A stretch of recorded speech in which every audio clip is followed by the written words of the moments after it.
Since I held my startup's booth at AWE in 2014, the attendance has skyrocketed. At the same time, it does feel more like the augmented world enthusiasts than the augmented world expo. It has that feeling of a community, of something obscure that may be happening in the mid-20th century rather than the 21st. This community of enthusiasts has largely been established by Ori Inbar. And it's going to make us better at anything we do in work and life. AR, VR, and wearables are giving superpowers to the people. A personal anecdote to stress this story was in 2014 when my company was completely and totally broke, and we reached out to Ori and we explained to him about our AR synthesizer and asked if we could possibly have a booth somewhere in the expo. So he gave us prime real estate at the very entrance right next to Euphoria. There's more to this thing than money. There were a lot of products to be seen this year, and I'll save the tech reviews for other publications. Instead, what I'd like to cover is a lower level of abstraction of finding some sort of pattern in the noise of up-and-coming technologies and trends. I've never met a Blade Runner before. Welcome to your memory. So what does Blade Runner have to do with the traditional Maori hockey dance? Volumetric capture through mesh reconstruction. This is something that I first saw at the Hello Developers Summit earlier on this year, and I got to visit the Microsoft studios in which they showed me how this sort of thing was done. So here's how it works. A small group of people, or an actor, are placed in the center of a series of depth sensors. Think like Kinects. And then all the point clouds are taken, stitched together, and reconstructed into a mesh. Now this may sound really sophisticated, but people have been doing this for the past decade or so, since the first Kinect first came out.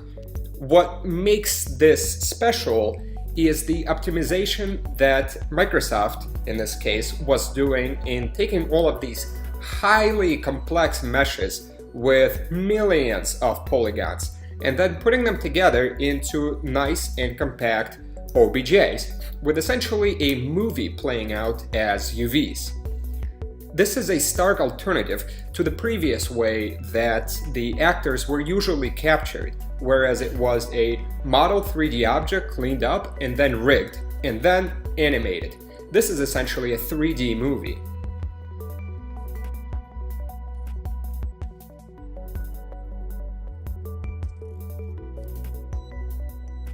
Mantis Vision, an Israeli startup that I met at AWE, seems to have been turning this technique into a field.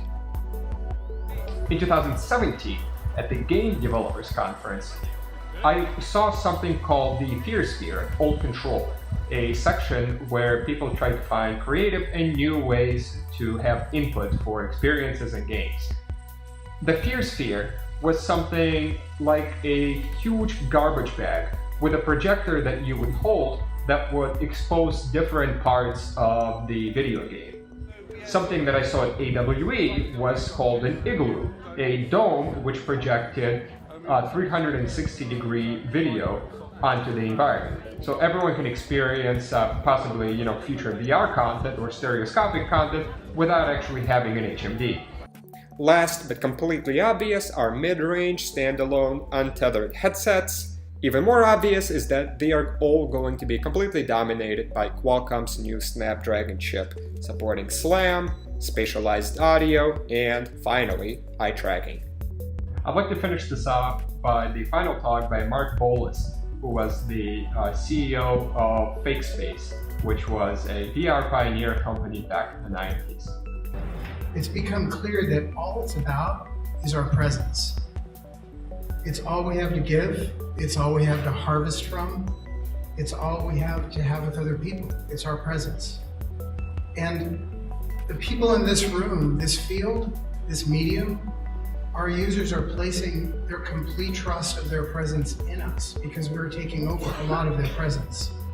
So let's make sure that it's a medium in which people can amplify and share their presence with others. Let's make sure that people manipulate their virtual worlds and not the other way around.